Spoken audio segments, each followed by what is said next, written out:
Hello there you guys, welcome to one of my videos. Erik Ten Hag wants the Manchester United job in the summer. Ajax will not stand in his way if he wants to leave at the end of the season. Erik Ten Hag is the alternative target for Manchester United if Man United cannot get Mauricio Pottacino. Now, I presume there's a lot of Manchester United fans that would like to see Erik Ten Hag come in. Ten Hag is a good manager. You've got to admire what he's done at Ajax. You know, he's won some trophies with them. He develops young players good. He's been Ajax manager for 4 years. He's got a contract with Ajax until 2023. Before Ajax, he was at Utrecht. Before, he managed Bayern Munich's reserve team. And before, he managed Go Ahead Eagles.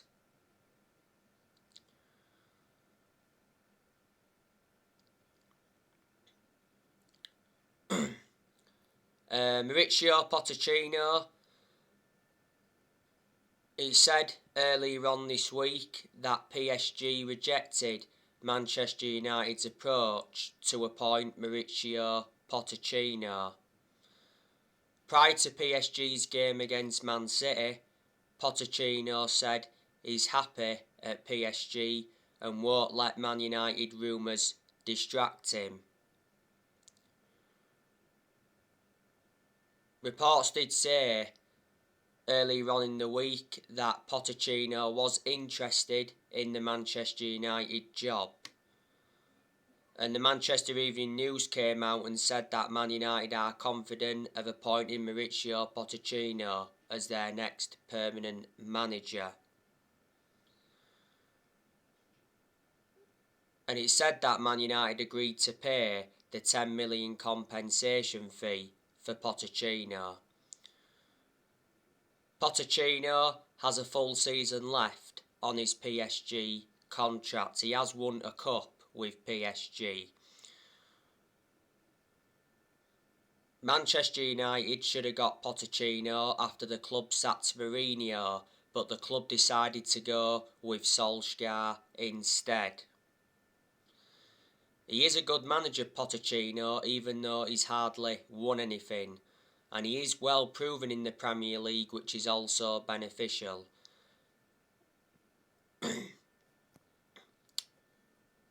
Pottacino did endure 5.5 years at Tottenham.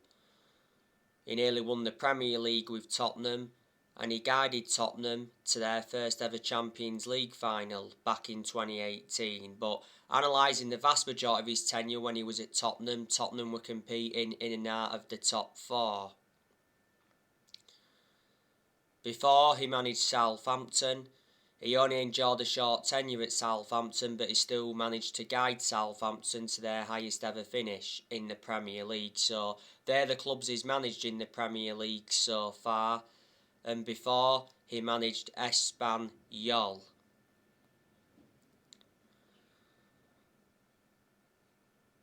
So yeah, Man United are looking to get a permanent manager at the end of the season.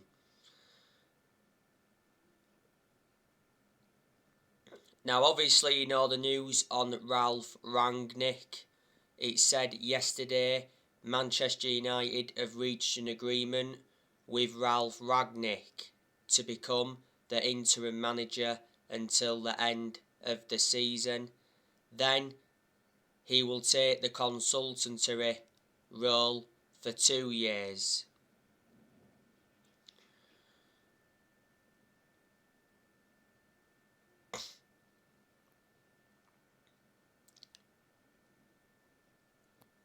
Ralf Rangnick is the head of sports and development at Lokomotiv Moscow.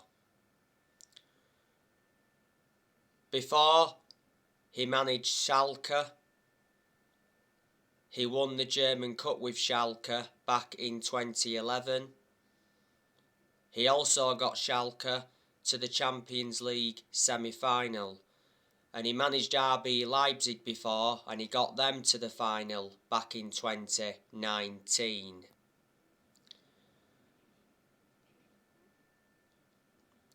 I think Rangnick will improve Manchester United. I think he'll get the best out of these group of players. He's good at developing young players as well. And I think he could be capable of winning trophies. If Rangnick was to do well, could he get the job on a permanent basis?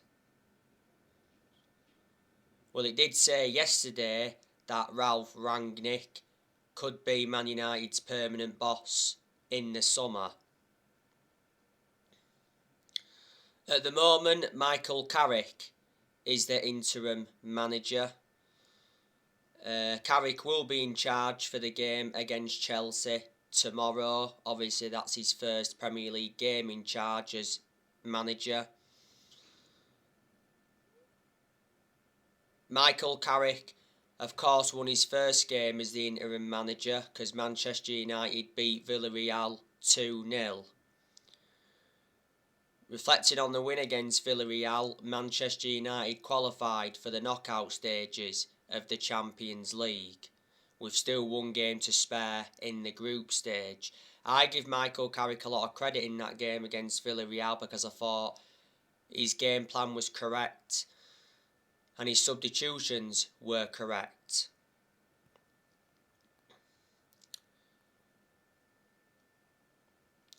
Last Sunday morning, Manchester United officially sacked Ole Gunnar Solskjaer as manager following the 4-1 defeat to Watford.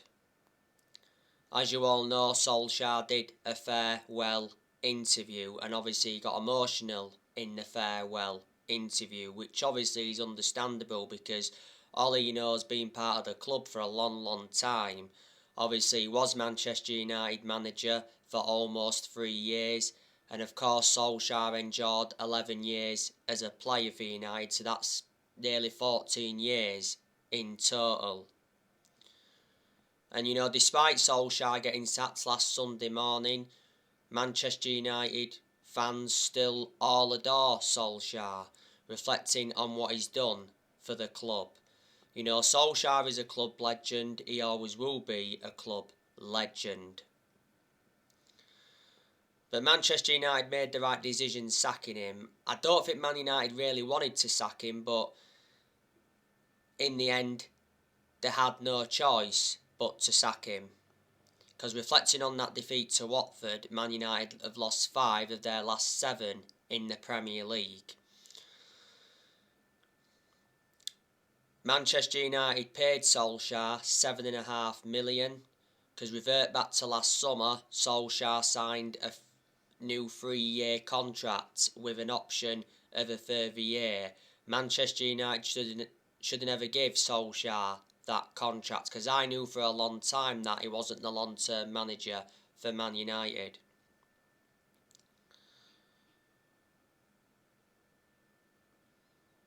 I'm surprised Ole lasted as long as he did, but the reason he did is because he's a legend of the club. Disregarding that, I think Ole would have been sacked a long time ago.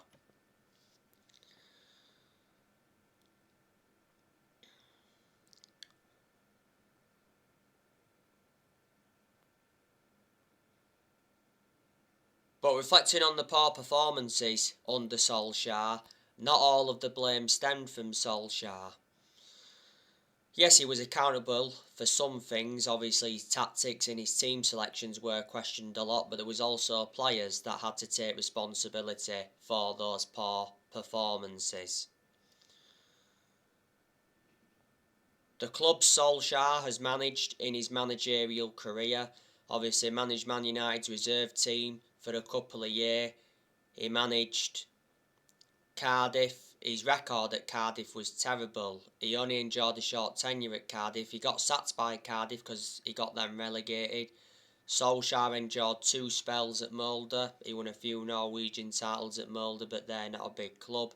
And of course he managed Manchester United's senior squad.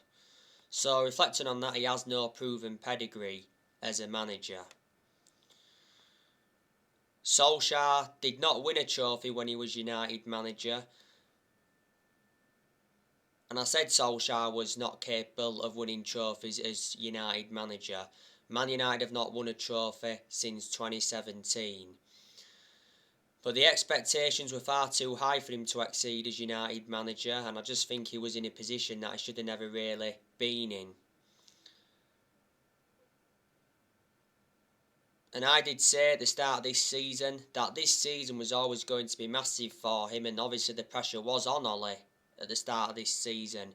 Reflecting on the summer transfer window Manchester United had. Man United enjoyed a very good summer transfer window this year, made 4 signings. 3 of the 4 signings were major signings, and we must have spent around £141 million. Plus, revert back to last summer, the board backed Solskjaer well. The Glazers backed him. Ed Woodward backed him. I think Woodward is leaving Manchester United in January. Well, revert back to April. It got announced that Woodward is leaving because that European Super League came into the equation. There again, earlier on this season, it said Ed Woodward was in talks with Man United to stay under a new role. Woodward's had like a 16-year association with the club. John Murtaugh, our director of football, also backed him.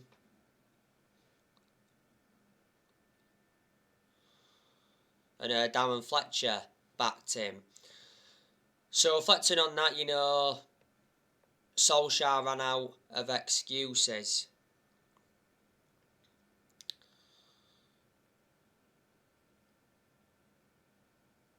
Ollie knew when he'd taken over at Manchester United that it was going to be a massive job. Not only a massive job, a difficult job as well, despite him knowing the club through thick and thin, because Ollie was managing one of the biggest clubs in the world. Ollie did get appointed in as interim manager back in December 2018 to replace Mourinho. Ollie did well as the interim manager in his first 3 months. So obviously, reflecting on that, the club decided to give him the job on a permanent basis back in March 2019.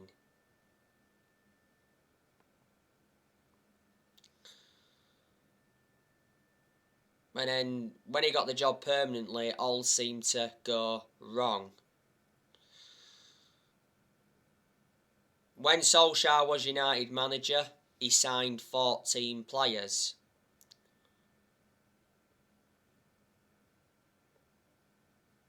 So in the summer of 2019, he did recommend Daniel James and Wan-Bissaka and Harry Maguire in. In January 2020, he recommended Bruno Fernandes in and Odi Ighalo in on loan. In the summer of 2020, he brought Edison Cavani in, Donny van der Beek, Alex Telles, Amad Diallo and Facundo Pellistri.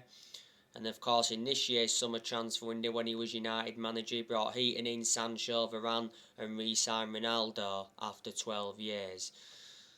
Man United spent over £400 million under the Solskjaer era.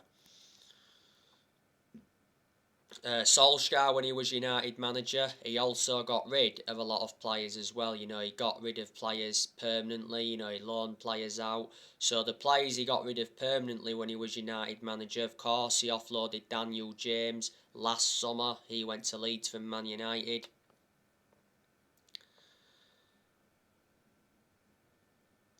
He also released Sergio Romero and Joe Pereira. He offloaded James Wilson and Borthwick Jackson.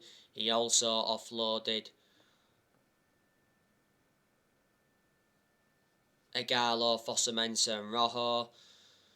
That was back in January. Solskjaer also offloaded Young, Valencia, Smalling. That trio were long-serving players at the club. He also offloaded Darmian.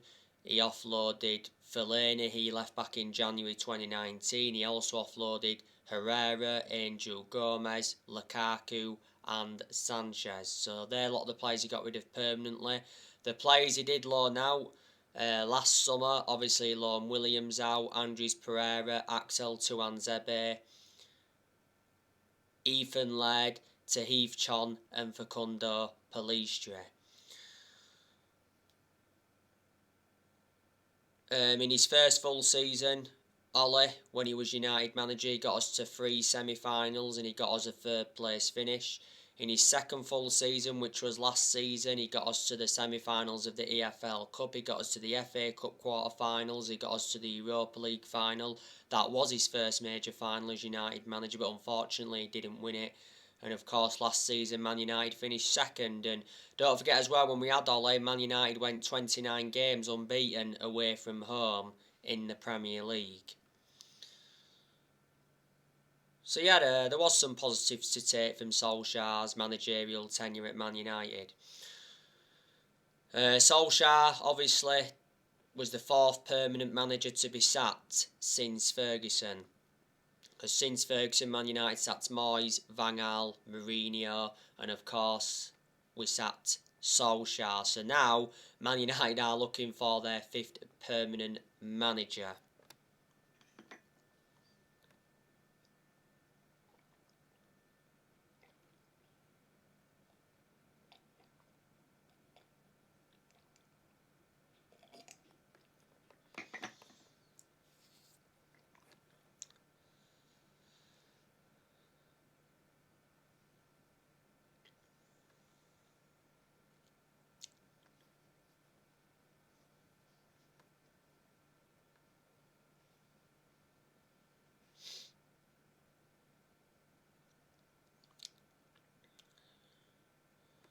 But Manchester United should be winning the Premier League this season, or at least challenging for the league, because Man United have got a title-winning squad. Manchester United have not won the Premier League since 2013. That's 8 years ago now. Manchester United are going to offload players next year. You know, Martial, I think he's going next year.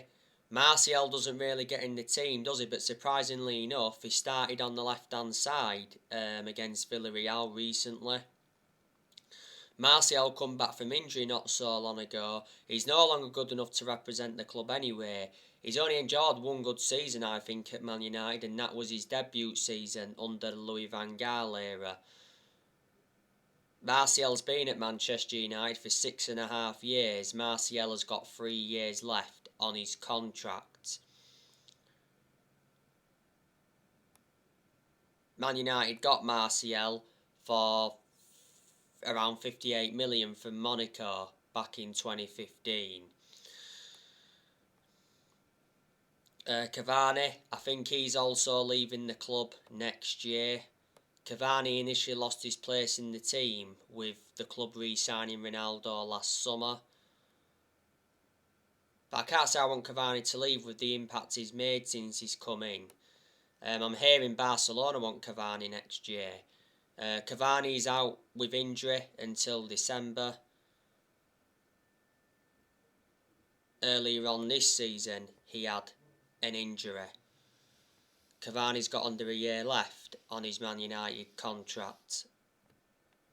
Back in May, he signed that 1-year contract extension. This season is Cavani's 2nd full season at Man United.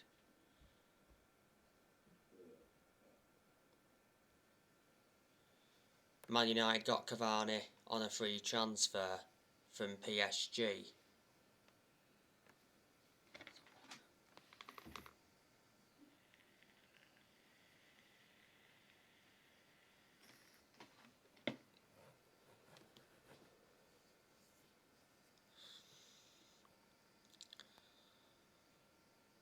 Juan Mata, I think he's also going next year as well. Mata's contract at Man United expires next summer. because earlier on this year he signed a 1-year contract extension. Can't understand why he extended his contract for a further year, because he doesn't get in the team, does he?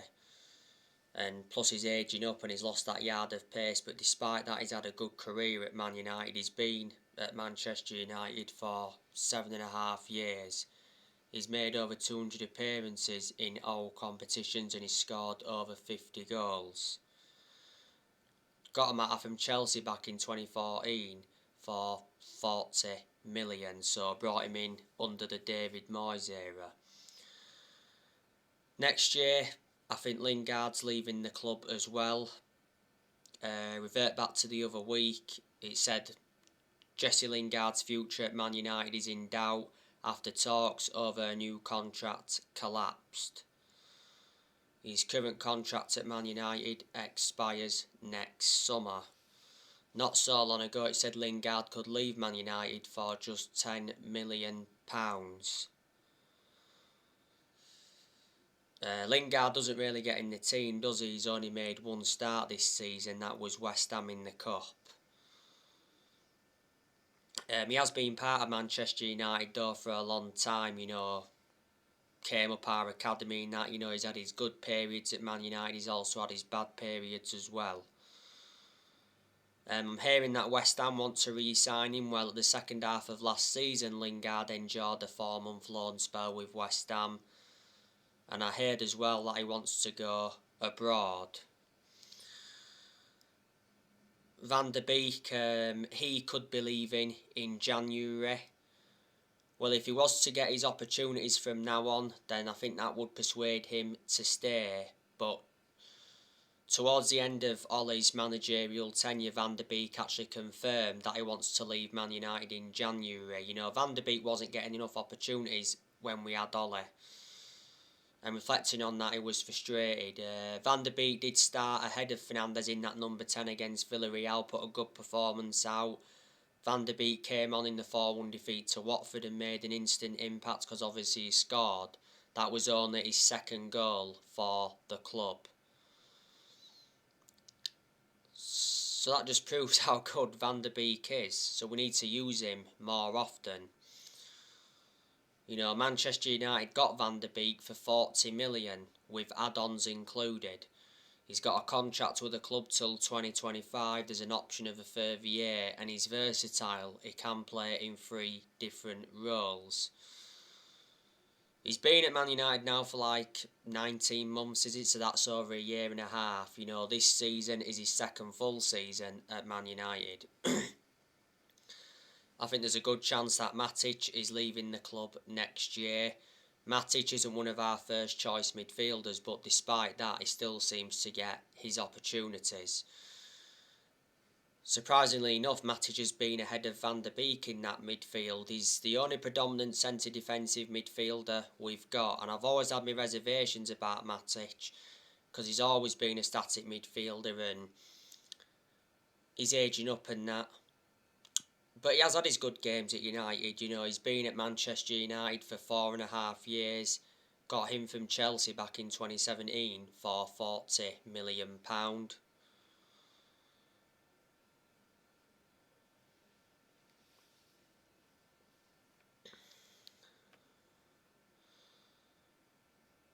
Pogba, he could be going next year. Well, revert back to earlier on this season. He said Man United are prepared to sell Paul Pogba in the January transfer window. Well, it makes sense to cash in for him in January rather than let him go on a free next summer. Pogba's not available at the moment because he's out with a thigh injury. He suffered the thigh injury in France training earlier on this season. Pogba's out for the rest of the year. Pogba may never play for Manchester United again. Dalot, I think he'll go next year because Dalot doesn't really get in the team, does he? Dalot will only play when Bissaka's not available. Dalot is our backup right back to Bissaka, but some of the games Dalot's been involved in, he's been consistent. Last season, Dalot was out on loan with AC Milan, so reflecting on that, he gained some experience.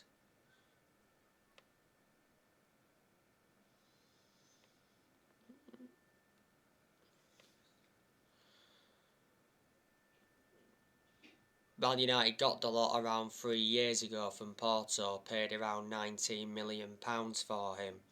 He's got a contract with Man United until 2023.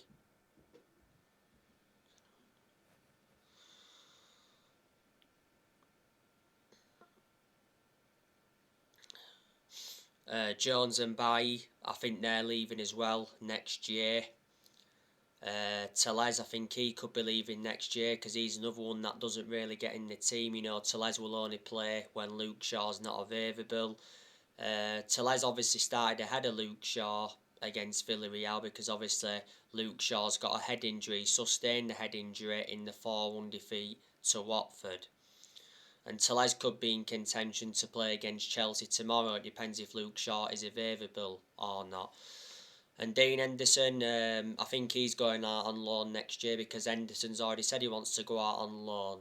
Henderson doesn't get in goal now, does he? Because De Gea reclaimed that #1 spot back. So there you go. But like I say, you know, you've got very, very good players at Manchester United. You know, you've got the best player in the world overall in Ronaldo. You've got Rashford, that's a talented player. You've got Greenwood, that's a talented player. You've got Cavani, that's good. You've got Fernandes, that's also very good. You've got Jadon Sancho, that's a good player, but he's been poor in most of the games he has been involved in. There again, though, Sancho was our best player in the 2-0 win against Villarreal. You know, we saw Sancho score his first goal for the club. Hopefully from now on we'll start to see the best of Sancho, because when we had Ole, you know, Ollie was obviously playing Sancho out of position, and that's why we weren't getting the best out of him. But there again, there was quite a few games Sancho didn't even play when we had Ollie. And then obviously you've got Donny van der Beek, that's a good player. Like I said earlier on, I'm hopeful that he can get more game time from now on, because he deserves it. You know, you've got Pogba, that's also a good player as well. You know, you've got Luke Shaw, that's a good left back, but certainly Luke Shaw's not proven how good he can be so far this season. Shaw's been very, very poor this season. I'm shocked in that aspect because last season he was superb. And you've got Harry Maguire, that can be a good centre-half, but hasn't really proven how good he can be at Manchester United. He's been inconsistent in a lot of games for United. He's had some good games, I suppose. But he's been terrible this season, Maguire, and he's been even worse since he came back from that calf injury. As you all know, Maguire won't be playing tomorrow against Chelsea as he's suspended. He got sent off in the 4-1 defeat to Watford. I think Maguire has got a 3-match ban.